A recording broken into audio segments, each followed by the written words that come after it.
अस्सलाम वालेकुम स्टूडेंट्स, कैसे हैं आप? Hopefully you are fine by the grace of Allah almighty. My name is Faiza Ali Khan and I am your CSE teacher, art drawing teacher. और जिस तरह से आजकल हमारे मुल्क की सिचुएशन चल रही है, बहुत ही क्रिटिकल सिचुएशन है, जिसकी वजह से सब कुछ लॉकडाउन की सिचुएशन ही चल रही है तकरीबन। तो मैं आप लोगों से यही कहूँगी कि जिस तरह से हमारे इंस्टीट्यूट ने आपके लिए ऑनलाइन क्लासेस का आगाज़ किया है, उसकी रीज़न यही है कि जिस तरह से आपको स्कूल में आपको फैसिलिटेट किया जा रहा था एजुकेशन लेवल पे, इसी तरह आप लोगों को घर में बैठ के भी फैसिलिटेट किया जाए, ताकि आप लोग की स्टडीज़ डिस्टर्ब ना हो और आप लोग अपनी स्टडीज़ के साथ इन टच रह सकें। तो स्टूडेंट, जिस तरह से आज मैं आपको बताऊँगी, मेरे पास जो आपकी बुक है ड्राइंग की 6th क्लास की बुक है, ठीक है। इसका हम लोग आज करेंगे चैप्टर नंबर 1। देखिए, चैप्टर नंबर 1 है, ये आपका इंट्रोडक्शन टू आर्ट है, ठीक है। इस इंट्रोडक्शन टू आर्ट जो है वो मैं आपको साथ साथ एक्सप्लेन करती जाऊंगी, ठीक है। इंट्रोडक्शन टू आर्ट ये क्या है, बेसिकली आर्ट क्या चीज़ है? आर्ट जो है वो एक हुनर है, ठीक है, जिसे हम कारीगरी भी कहते हैं, जो कि इंसान जो है वो अपनी तख्लीक से और अपनी महारत से, जो अपने ख़यालात के इजहार से जो एक्सप्लेन करता है और लोगों तक अपना मैसेज कन्वे करता है, हम उसको आर्ट कहते हैं, अपनी फीलिंग्स को, ठीक है। Expressions of human creative skills and imagination is called art, ठीक है। ये आर्ट कहलाता है जिसमें इंसान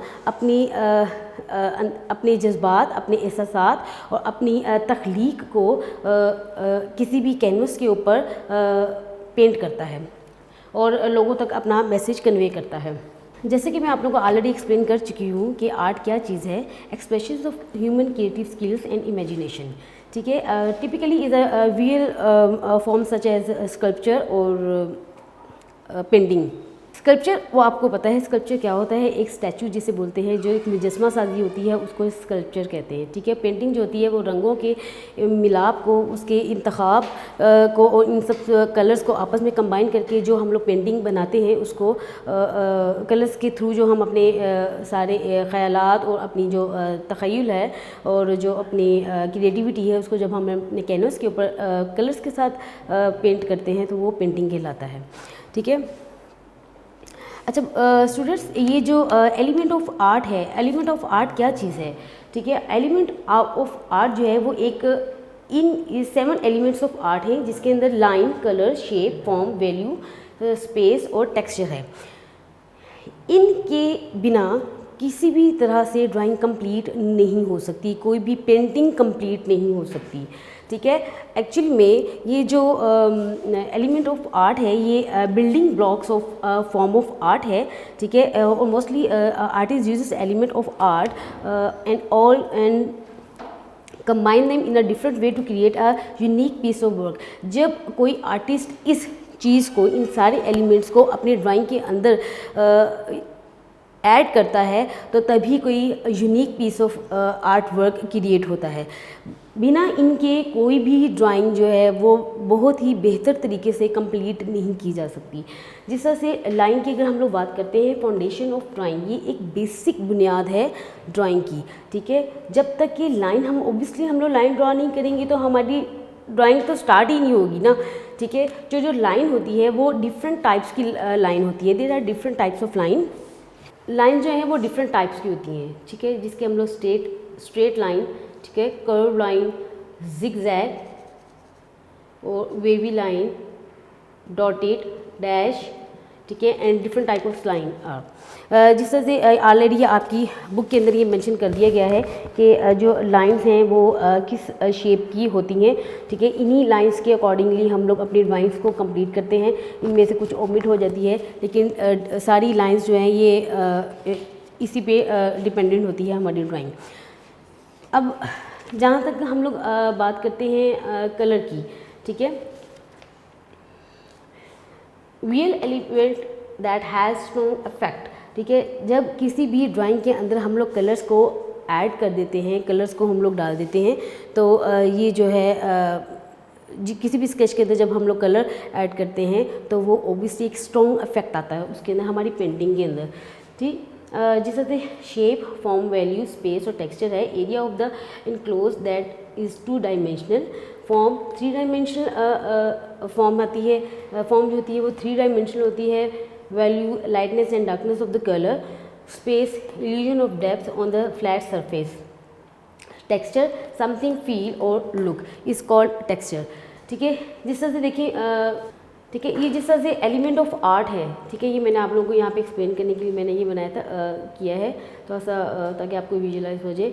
लाइन, ठीक है, लाइन भी किस तरह से लाइन है, स्ट्रेट लाइन है, हॉरिजॉन्टल लाइन है, कर्व लाइन है, ठीक, और ये जिगजैग लाइन है। ठीक है, अगर हम लोग बात करते हैं कलर की, तो कलर ये आप लोगों को पता है कि जिसके अंदर प्राइमरी कलर्स होते हैं, फिर उसके बाद सेकेंडरी कलर्स आते हैं, और उसके बाद जैसे जैसे आप लोग कलर्स की टेंडेंसी को कम या ज़्यादा करते हैं तो आपके पास कलर्स जो है वो अपीयर होते हैं। ठीक है, जहाँ तक हम लोग बात करते हैं फॉर्म की, ठीक है, किसी भी अगर सर्कल को हम लोग शेड देते हैं तो ओबियसली वो एक फॉर्म क्रिएट होती है। ठीक है, वैल्यू में भी यही होता है कि जिस तरह से हम लोग light to dark, dark to light colours का हम लोग करते हैं। जहाँ तक स्पेस की बात आती है, स्पेस भी जो है वो हमें डेप्थ हमें दिखाता है किसी भी चीज़ की। टेक्सचर किसी भी तरह का कोई टेक्सचर होता है जिस पे जो कि इम्बोस फॉर्म में होता है, और जो कि हमें फील करने में और देखने में हमें फील हो, जो हम जिसको हम महसूस कर सकते हैं, वो टेक्सचर कहलाता है। ठीक है, और शेप डिफरेंट तरह की शेप्स होती हैं जो कि 2 डायमेंशनल भी होती हैं, जिसके अंदर ट्रायंगल, हेक्सागोन, सर्कल, स्क्वायर, ये जो सारी शेप्स हैं ये 2 डायमेंशनल शेप्स होती हैं। जिस तरह से स्टूडेंट, मैंने आप लोगों को सबसे पहले हम लोग जो इसको लाइन जो है, इसको मैंने आपको प्रॉपर तौर पे जिस तरह से मैंने आपको एक्सप्लेन किया है कि लाइन जो है वो डिफरेंट टाइप्स की होती हैं। ठीक है, लाइन के बारे में मैंने आप लोगों को ऑलरेडी बता दिया है, जिसमें curve line, spiral line, dotted और डैश लाइन भी होती है। ठीक है, जिस तरह से आप ऑलरेडी वो आपकी बुक के अंदर उन्होंने एक्सप्लेन कर दिया हुआ है।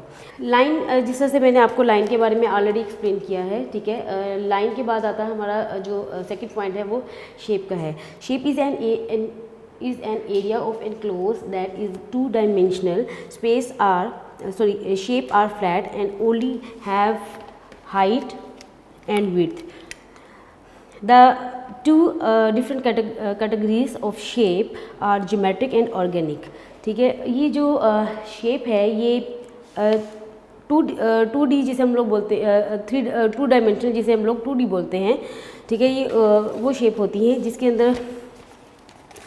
अंदर सर्कल, स्क्वायर, ट्रायंगल, ये सारी शेप्स आ जाती हैं। ये सारी शेप्स जो हैं ये 2 डायमेंशनल शेप्स हैं। ठीक है, क्योंकि ये जो शेप्स हैं ये हाइट और विड्थ इनकी होती है, इसमें डेप्थ नहीं होती है। ठीक है, जब लाइन को हम लोग कंबाइन करते हैं तभी शेप बनती है। ठीक है, सपोज करें जिस तरह से ये लाइन्स हैं, जिस तरह से हम लोग अगर हम लोग जैसे लाइन की बात करते हैं, जब हम लोग 2 लाइन्स को कंबाइन करते हैं तब शेप बनती है। ठीक है, जिस तरह से हमने इन 4 लाइंस को आपस में कंबाइन किया तो हमारे पास शेप आ गई स्क्वायर। जब हम फर्दर लाइंस को भी अगर हम लोग आपस में हम लोग कंबाइन कर दें, जिस तरह कर्व लाइन होगी तो डिफरेंट लाइंस को जिस तरह से हम आपस में बनाते हैं, जिस तरह सपोज करें हमारे पास एक ट्रायंगल, ठीक है, एक दूसरी ट्रायंगल आती है और साथ ही हम यहाँ पे सेमी सर्कल बना देते हैं तो हमारे पास क्या आ गई, एक शेप आ गई। ठीक है, जब हम लोग लाइंस को आपस में कंबाइन करते हैं तो हम क्या फाइंड आउट करते हैं, शेप्स फाइंड आउट करते हैं। अब डिपेंड करता है कि हम जो शेप्स हमें रिक्वायर्ड हैं अपनी पेंटिंग के अकॉर्डिंगली, जो हमें नज़र आ रहा है या जो हम बनाना चाहते हैं, तो जैसे ही हम लोग शेप्स को लाइंस को आपस में कंबाइन करेंगे तो हमारे पास आएंगी शेप्स। ठीक है, अब हमारे पास जो शेप्स हैं डिफरेंट तरह की शेप्स होती हैं। ठीक है, एक होती है ज्योमेट्रिक शेप और दूसरी होती है ऑर्गेनिक शेप।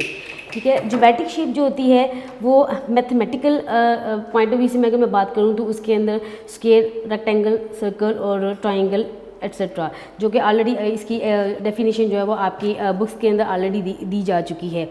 जिससे मैं अभी आप लोगों को बताया है कि जो ज्योमेट्रिक शेप्स हैं जिसके अंदर जो कि मैथमेटिकल पॉइंट ऑफ व्यू से अगर मैं आपसे बात करती हूँ तो इसके अंदर स्क्वायर, सर्कल और ट्रायंगल और रेक्टेंगल, ये सारी शेप्स जो हैं वो इसके अंदर इंक्लूड होती हैं। और जो दूसरी शेप है वो होती है ऑर्गेनिक शेप। ये organic shape come from nature like cloud, leaves etcetera. ठीक है, ये आती हैं नेचर से, कोई भी ऐसी चीज़ जो कि हमें कुदरत से, हमें नेचर से नज़र आती है, ठीक है, उसको हम लोग ऑर्गेनिक शेप कहेंगे, जिसके अंदर क्लाउड भी आ जाता है, जिसके अंदर लीव्स आ जाते हैं, जिसके अंदर कोई भी ऐसी चीज़ जो कि हमारी नेचर से रिलेटेड होती है।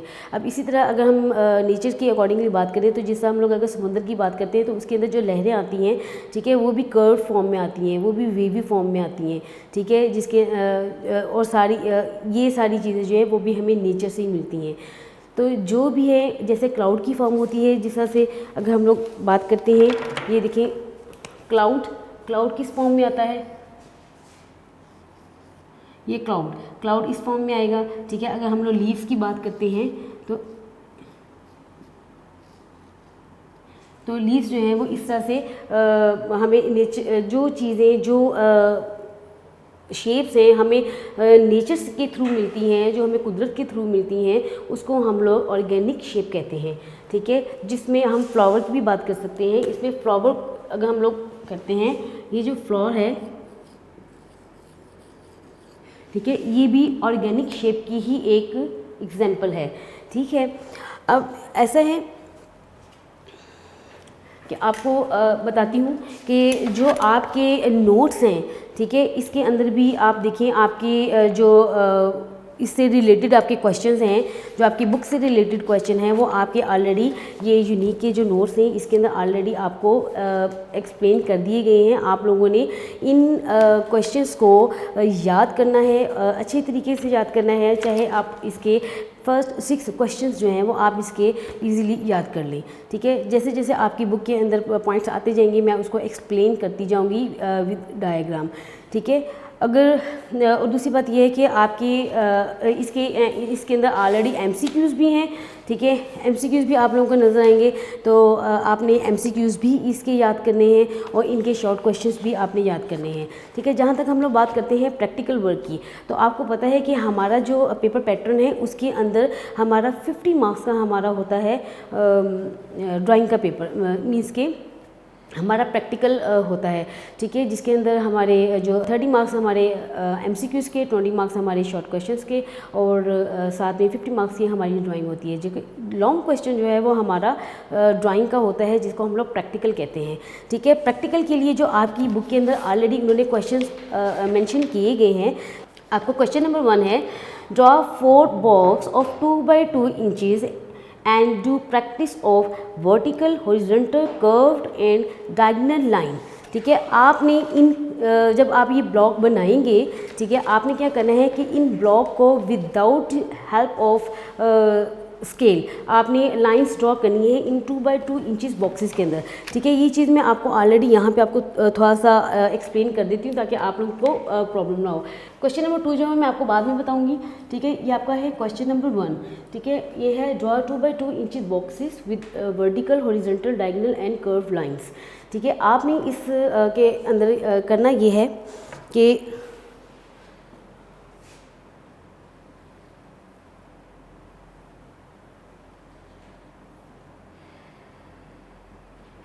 सपोज करें आपने ये बॉक्स बनाया है। ठीक है, ये जो एक स्क्वायर बॉक्स है ये चारों तरफ से 2 इंच का आपने रखना है।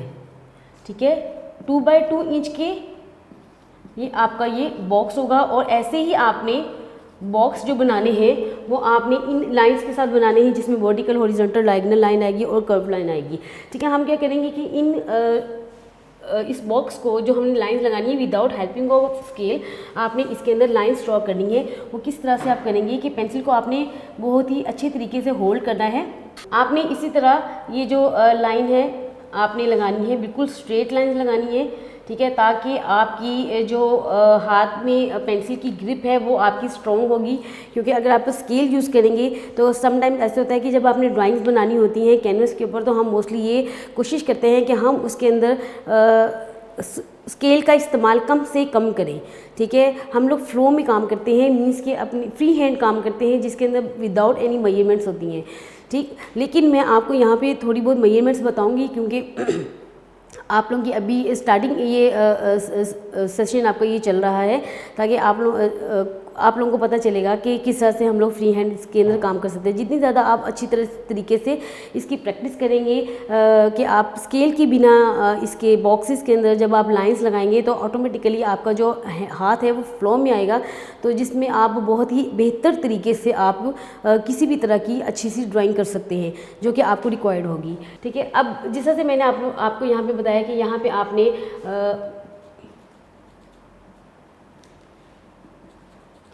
ये वर्टिकल लाइन है, लेकिन आपने क्या करना है, इसको सारा कंप्लीट करना है। मैंने जस्ट आपको ये बता रही हूँ कि ये आपने वर्टिकल लाइन है, आप उसके बाद फिर आपने यहाँ पे एक और ब्लॉक बनाना है। आपने ये सारे काम जो है अपनी स्केचबुक के ऊपर करने हैं, ठीक है, ताकि आप लोग के पास ये आपका होमवर्क भी रहेगा। ये तकरीबन आपका ये होमवर्क टाइप ही है, आपने इसकी अच्छी से प्रैक्टिस करनी है। अब इसी तरह आपने इसके अंदर क्या करनी है, यहाँ पे आपने हॉरिजॉन्टल लाइंस ड्रॉ करनी है। ठीक है,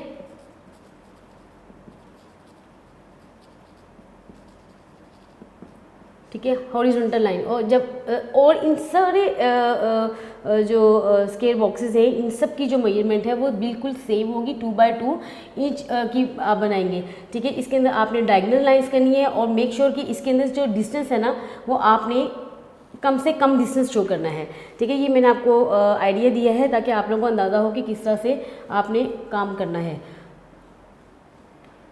ये आप कर्व लाइन ऐसे भी कर सकते हैं और कर्व लाइन का डिज़ाइन आप ऐसे भी कर सकते हैं। ठीक है, इट्स अप टू यू कि आपने इसको किस तरह से आप इसको करना चाहते हैं। ठीक है, ये है आपका क्वेश्चन नंबर 1। अगर हम लोग क्वेश्चन नंबर 2 की बात करते हैं, ये मैंने आप लोगों को बता दिया है कि आपके लिए ये बहुत ही ईजीएस्ट वे है, आपने अपनी स्केचबुक के ऊपर इस काम को इस तरह से करना है।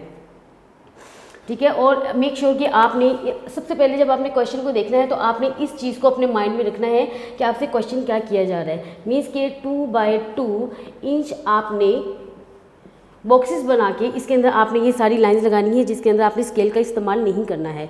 ठीक है, जितना ज़्यादा आप क्या कहते हैं फ्री हैंड आप काम करेंगे उतना ही आपके हाथ में फ्लो होगा और आप बेहतर तरीके से अपनी पेंटिंग्स को अपने तरीके से आप बना सकते हैं। अब अगर हम लोग बात करते हैं क्वेश्चन नंबर 2 की, ठीक है, इस क्वेश्चन नंबर 2 में जो आपको यहाँ पे बताया गया है, draw cube, cylinder, circle and pyramid shapes, shade them with a pencil. ठीक है, आपने इनको पेंसिल के साथ आपने इसको शेडिंग देनी है। ठीक है, शेडिंग का तरीक़ेकार मैंने आप लोगों को ऑलरेडी बताया हुआ है कि आपने किस तरह से शेड करना है, लेकिन फिर भी मैं आपको एक प्रैक्टिकल करके दिखाती हूँ जो कि आपने अपनी स्केचबुक के ऊपर करना है और किस तरह से इसकी शेडिंग देनी है। क्योंकि जिस तरह से मैं आपको बताऊँगी वो आपके लिए बहुत ही ईजीएस्ट फॉर्म होगी, बहुत ही ईजीएस्ट वे होगा कि आप उसको बेहतर तरीके से आप कर सकें। बोर्ड पे मैं आपको शेडिंग नहीं बताऊंगी। ठीक है, सम एक्सटेंट ऐसे होता है कि हमारे पास तो ये मार्कर होता है जिसकी वजह से आपको समटाइम्स मुश्किल होता है। ठीक है, मैं आपको स्केचबुक के ऊपर करके दिखाती हूँ ताकि आपको आइडिया हो जाएगा कि आपने किस तरह से इसकी शेडिंग देनी है। ये जितनी भी इन्होंने आपसे क्वेश्चन के अंदर जितनी भी शेप्स हैं, ठीक है, इस पर 1 बाय 1 मैं आपको इसके अंदर शेडिंग बताती हूँ कि आपने किस तरह से करनी है। जैसे कि स्टूडेंट मैंने आपको ऑलरेडी बताया है कि आप लोगों ने ये वाला जो काम है आपने स्केचबुक के ऊपर करना है। ठीक है, हमने सबसे पहले जो किया था इंट्रोडक्शन आर्ट के बाद हम लोगों ने स्टेप्स जो हैं उसको हमने एक्सप्लेन किया। मैंने आपको बताया है कि लाइन और शेप में क्या फ़र्क है। ठीक है, अगला जो स्टेप आता है वो हमारे पास फॉर्म का आता है।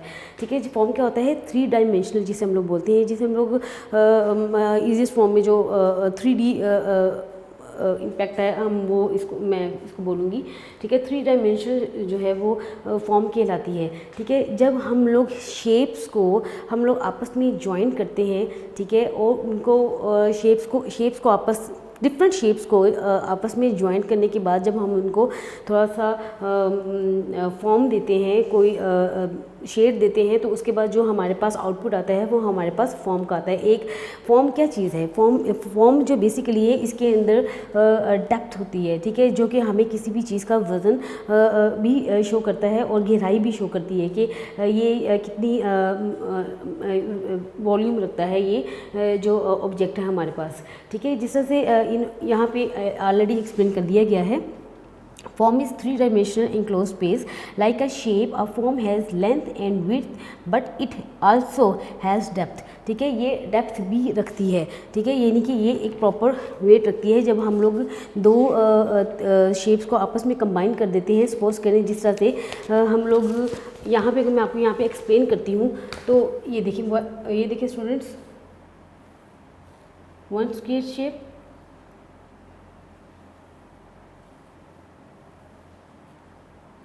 To square shape, second one. जब हम इनको आपस में ज्वाइन कर देंगे, ठीक है, तो हमारे पास आ जाएगा क्यूब. ठीक है, और इस क्यूब को जब हम लोग प्रॉपर एंगल में इस तरह से शेप देंगे तो ये हमारे पास फॉर्म आती है. ठीक है, ये देखिए. ठीक है, ओबीसी जब और अगर मैं यहाँ पे थोड़ा सा इसको शेप देती हूँ तब आपको पता चलेगा कि ये वाकई ये चीज़ जो है ये एक डेप्थ रखती है, एक वेट रखती है. ठीक है, फॉर्म जो है वो थ्री डायमेंशनल शेप होती है जो कि एक प्रॉपर एंगल होता है. ये देखिए. ठीक है, ये है आपके फॉर्म की डेफिनेशन जो कि जिसके अंदर हाइट, विड्थ और डेप्थ होती है वो फॉर्म कहलाती है.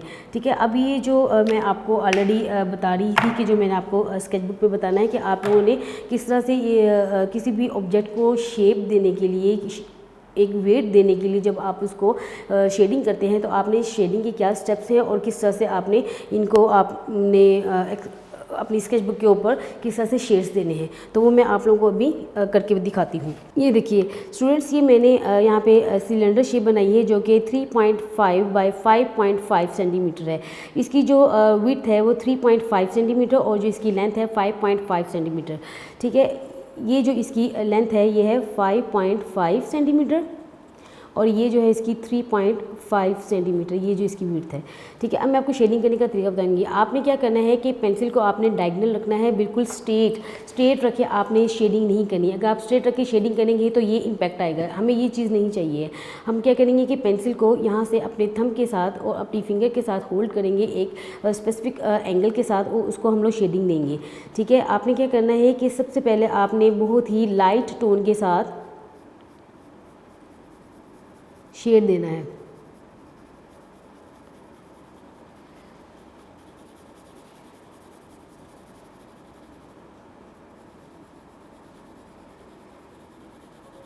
ये आपने सबसे पहले क्या करना है कि लाइट टोन करनी है. ठीक है, लाइट टोन के बाद आप क्या करेंगे कि मीडियम टोन के करने के लिए आपने पेंसिल के ऊपर थोड़ा सा स्ट्रेस देना है. ठीक है, जिससे ये होगा कि आपके पास मीडियम टोन का इफ़ेक्ट आएगा. ठीक है, आपने इस तरह से मीडियम टोन देने के लिए पेंसिल के ऊपर स्ट्रेस डालना है. ठीक है, जो कि आपकी पेंटिंग में आपकी जो स्केच है इसके अंदर एक वॉल्यूम लेके आएगा. ठीक है, मीडियम, लाइट और डार्क टोन. ठीक है, ये तीन टोन्स हैं जिसकी वजह से आपकी जो पेंटिंग है. अब इसकी और उसके बाद जब आपने इसके ऊपर डार्क टोन देनी है तो डार्क टोन देने के लिए भी आपने इसको मज़ीद और स्ट्रेस फॉर्म में लेके आना है पेंसिल को.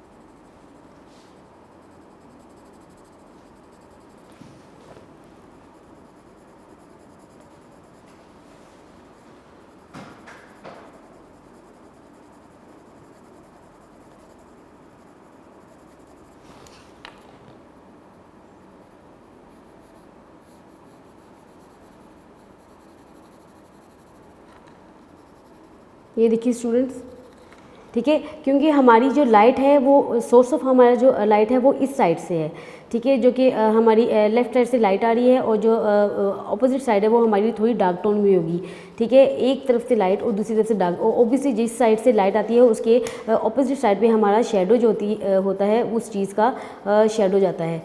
यहाँ से लाइट आएगी तो ओबियसली शेडो इस साइड पे जाएगा।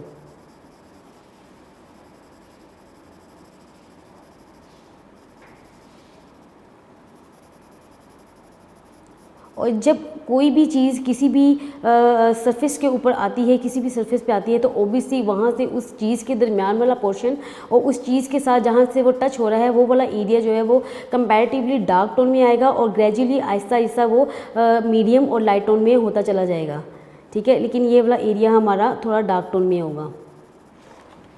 और इसी तरह ये वाला पोर्शन हमारा इसी तरह हम लोग इसको करेंगे। पहले हम लोग थोड़ा सा लाइट टोन करेंगे, फिर साथ ही हम लोग इसके अंदर मीडियम टोन का इफेक्ट देंगे और फिर एट द एंड हम इसको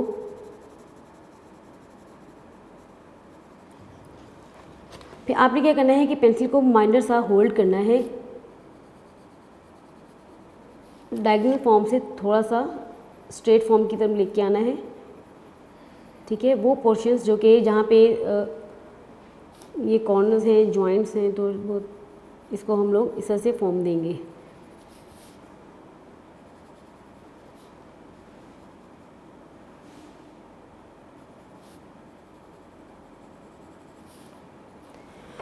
आपने इस तरह से लाइट, मीडियम और डार्क टोन, ये 3 टोन्स हैं जो कि हमने इस एक एलिमेंट के अंदर इस्तेमाल की हैं, ठीक है। इसी तरह ये मैंने आपको ये क्यूब ऑलरेडी मैंने आपको करके दिखाया हुआ है, ऑलरेडी मैंने कर लिया था। तो इसी तरह से इस साइड से अगर लाइट है तो ओबियसली यहाँ पे पूरा पोर्शन डार्क है और यहाँ से थोड़ा डार्क है, तो ओबियसली हमारे पास यहाँ पे प्रॉपर एंगल में हमारा शेड आ जाएगा, ठीक है स्टूडेंट्स। ये आपको मैंने ऑलरेडी यहाँ पे कोन, ठीक है, और ये पिरामिड्स मैंने आपको ये शेप्स बताई हैं जो ऑलरेडी आपकी बुक के अंदर बनी है, लेकिन मैंने आपको तरीक़ेकार बता दिया कि किस तरह से आपने इसकी शेडिंग करनी है। अपने माइंड में रखिएगा कि लाइट, मीडियम और डार्क टोन 3 टोन्स होती हैं जिसके साथ हम लोग मिलाकर अपनी इस ड्राइंग को कंप्लीट करते हैं, ठीक है। ठीक है स्टूडेंट, अपने माइंड में रखिएगा कि जब आपने किसी भी ऑब्जेक्ट को शेड देना है तो लाइट, मीडियम और डार्क टोन 3 टोन्स का आपने इस्तेमाल करना है, ठीक है। और इसके साथ ही भी इस तरह आप जब ये टोन्स देंगे तो तभी इसकी फॉर्म जो है वो प्रॉपर क्रिएट होगी, ठीक है। अदरवाइज़ अगर आपका इसके अंदर टोन्स का एलिमेंट थोड़ा सा बहुत ही वीक होगा तो आप उसको प्रॉपर फॉर्म में आप उसको एक्सप्लेन नहीं कर सकते अपनी ड्राइंग को के एंगल्स को, ठीक है। जिस तरह से मैंने आपको यहाँ पे करके दिखाया है, प्रैक्टिकली यहाँ पे करके दिखाया है और आपको ऑलरेडी ये भी आपको बताया है कि इसको आपने किस तरह से शेड देना है, ठीक है। तो ऐसा है कि आपने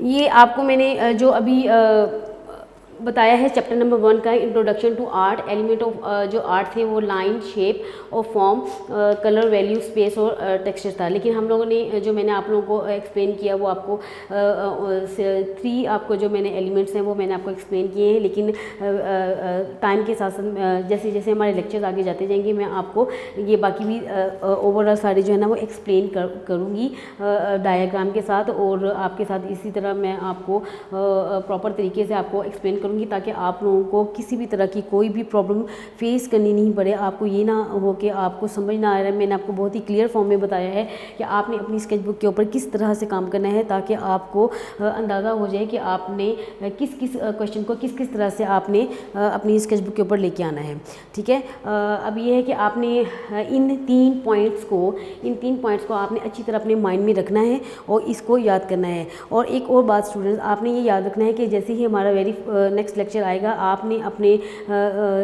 पास जो है स्केचबुक, अपनी जो ये आपकी बुक है ठीक है। आपके जो नोट्स हैं, ठीक है, ये जो सारी चीज़ें हैं ये आपके पास मौजूद होनी चाहिए, ठीक है। आपके पास स्केचबुक होनी चाहिए, ताकि जैसे जैसे मैं आपको बताती जाऊंगी आप साथ साथ अपनी स्केचबुक के ऊपर उसको करते जाएंगे, तो वो आपके लिए ज़्यादा इजी हो जाएगा। जैसे कि हम लोग अपनी क्लासरूम में भी करते हैं, आपको पता है क्लासरूम में भी मैं आपको इसी तरह बोर्ड पर पहले एक्सप्लेन करती हूँ, उसके बाद फिर 1 बाय 1 जाके आप लोगों के पास आपकी स्केचबुक्स के ऊपर मैं आपको बताती हूँ कि आपने किस तरह से शेड देने हैं और किस तरह से कलरिंग शेडिंग करनी है और किस तरह से दूसरा ओवरऑल करना है काम। तो आप लोगों से एक और बात करूँगी स्टूडेंट, कि आप लोगों ने अपने घर में रहना है, ठीक है, अपने आप को सेव करना है, क्योंकि जो इस वक्त क्रिटिकल सिचुएशन चल रही है उसके ड्यू टू दैट रीज़न आपने अपने आप को हर तरह से सेव करना है। और प्लीज़ मैं आपसे यही रिक्वेस्ट करूँगी कि आप प्रॉपर तौर पे होममेड फूड लें, ठीक है, जो कि आपके लिए हाइजीनिक फूड होगी। तो किसी भी किस्म का बाहर से खाना मत खाइए जो कि आपकी हेल्थ के लिए बहुत ही प्रॉब्लमेटिक हो, ठीक है, क्योंकि कहते हैं जान है तो जहान है। जब तक आपकी हेल्दी लाइफ होगी तो तभी ज़िंदगी में आप हर चीज़ को एंजॉय कर सकेंगे। तो स्टूडेंट्स अपना बहुत बहुत ख्याल रखिएगा। होपफुली आपको ये सारा लेक्चर समझ आ गया होगा। तो हम इंशाल्लाह ताला वेरी नेक्स्ट लेक्चर के साथ इसी चैप्टर के जो नेक्स्ट पॉइंट्स हैं हम उनको डिस्कस करेंगे, और होपफुली कि मेरे नेक्स्ट लेक्चर तक आपने ये अपने 2 क्वेश्चन जो हैं और इसको सॉल्व कर लिया होगा अपनी स्केचबुक्स पे। Thank you so much.